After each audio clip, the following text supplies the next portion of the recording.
All right, we'll move right to conduct of business. Item A is receive an oral report on the education and enforcement activities for the 2012 fireworks season.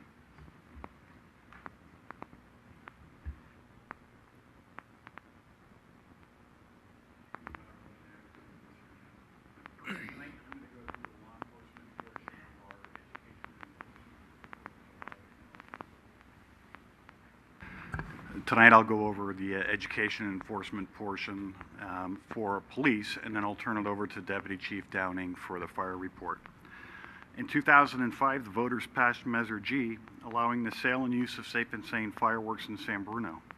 Allowing safe and sane fireworks increases the volume activity for police and fire on the 4th of July and the days leading up to the holiday, as the use of safe and sane fireworks is often intermingled with the use of illegal fireworks. The use of illegal fireworks and the misuse of safe and sane fireworks poses a risk to safety. Because of this risk, each year since the measure passed, your fire and police departments come before you and present their best efforts at an education and enforcement campaign. This year was no different.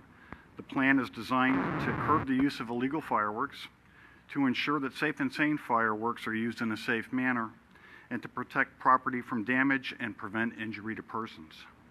As we reported in May, and as we have done for the past several years, our education campaign includes a meeting with all of the nonprofits selling fireworks, informational materials supplied to all of the schools in San Bruno, an article in Focus, and several public service announcements to advise the public of the regulations related to safe and sane use, warnings related to the enforcement of illegal firework violations, and most of all, to use common sense and have a safe and sane 4th of July.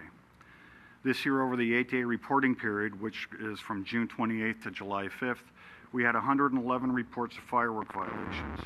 Last year, we had 157, so we're down about 29%. Our pre-enforcement efforts included contacting those neighborhoods where we've had previous problems with illegal firework use.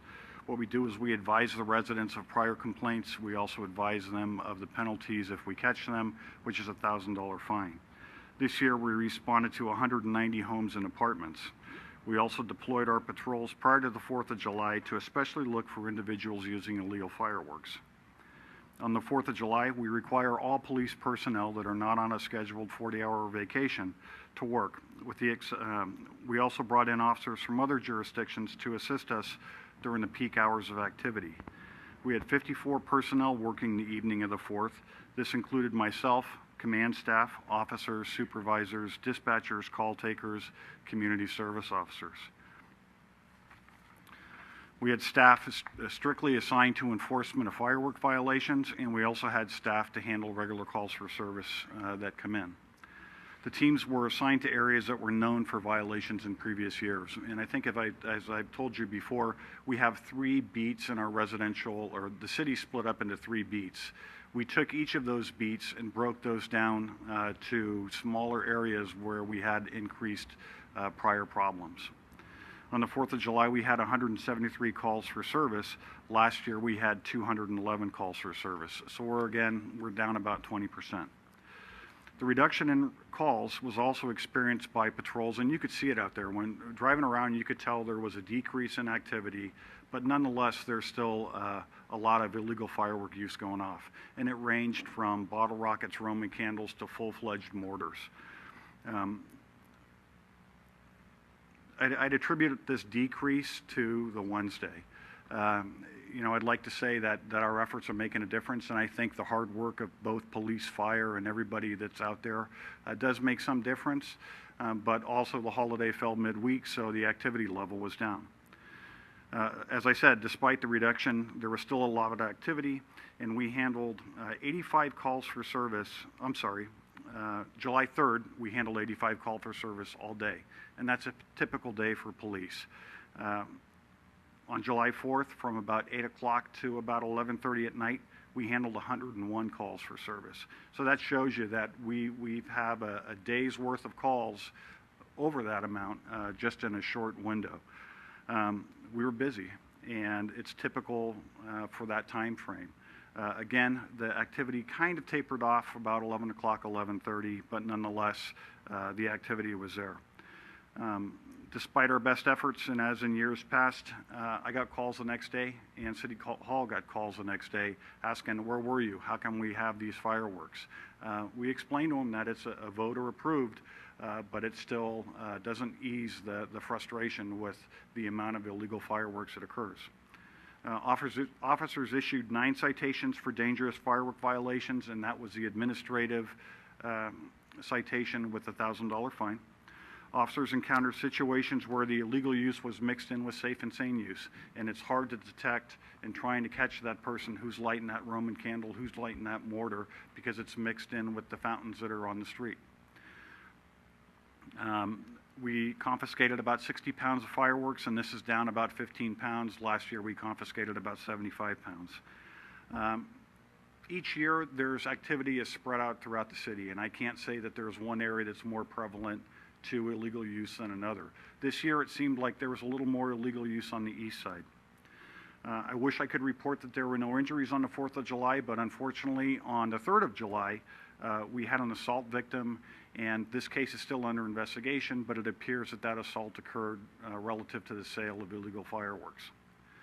While the final numbers are still being calculated, our preliminary estimates for the 2012 education and enforcement campaign appear to be under the amount that we gave to you back in May, which was $65,500.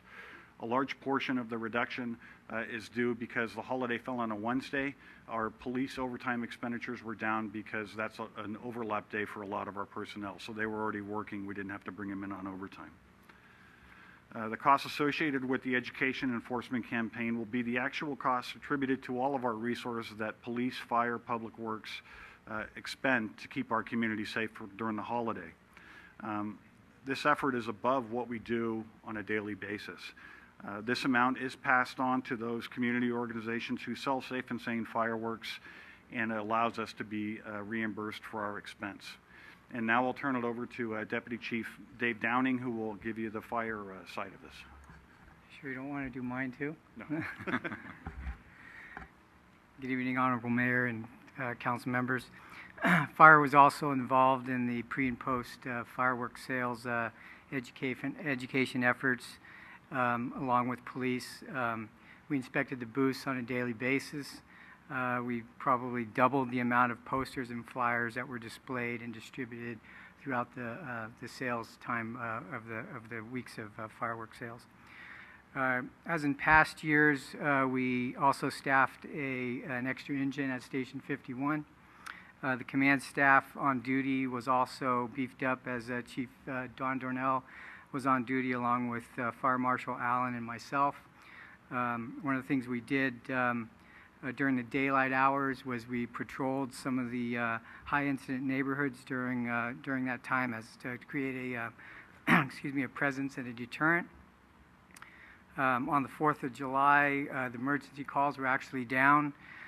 We had one trash fire at San Bruno Park and 2 other holiday-related calls that engines respond to and were canceled because the residents had already put out fires that where safe and sane fireworks had reignited, but they had put them out, so they canceled the response. There were 2 other medical calls during the evening that were not related to holiday festivities. All in all, it was a pretty quiet 4th of July in regards to fire-related responses. One correction from Chief Telford's report was there was actually 61 pounds instead of 60 pounds of fireworks packaged and ready for disposal at a collection point in San Mateo in August, and that pretty much concludes the report for fire and police. If you have any questions, we'll be glad to answer them. Good. Thank you for all of your work. Any questions for the chiefs? I just want to say that the efforts are out there and they're being felt, and as someone that works in a booth and selling the safe and sane fireworks, the public is aware, and we do explain to them what they can and can't do, and and especially if they don't live in San Bruno, that it is only illegal in San Bruno Pacifica. But it just frustrates me to no end when I drive, even in my own neighborhood, and seeing so-called responsible adults that are breaking the law. And I know that You know, maybe one day they'll get caught and they'll have to pony up the $1,000. But those are the people that, you know, and they know who they are. You know, they just feel that they can, you know, they can do, you know, break the law in that fashion. It's very frustrating, you know, because we get blamed for it. Rico? Very quickly, I rode along for a couple hours with the police chief and was at the briefing and wanted to once again thank the public safety staff and the city staff that obviously has to do the cleanup for their efforts. I would probably concur with the chief that it being on a Wednesday probably assisted in the decrease. I would also say that Wednesday night wasn't probably the warmest, kindest evening as far as being out, and that may have helped attribute to it as well. But once again, it's a unique sight to see so many folks on staff, but it's also a reassuring one. And I know because I was there and the chief was assured to make sure I went to every section of the community to get a sense of how it was going. And they are driving, they are there, they are responding as fast as the calls come in.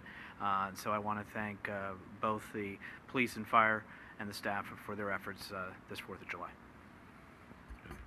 Carolyn?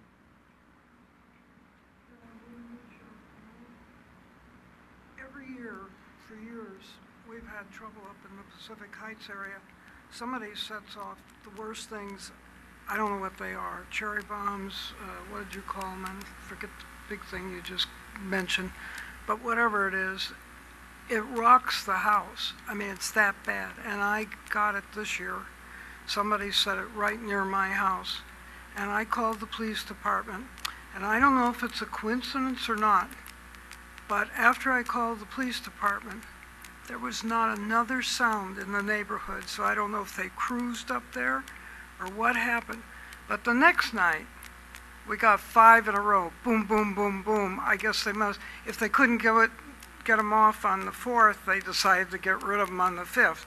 But I want to thank you. It's the first year I've ever been able to go to sleep at night. Usually they go until midnight or 1 in the morning. So something happened that made it different this year, and I appreciate it. I'm sure my neighbors did too. Thank you. Thank you. Thank you, Chiefs, and thank your entire department and staff, please.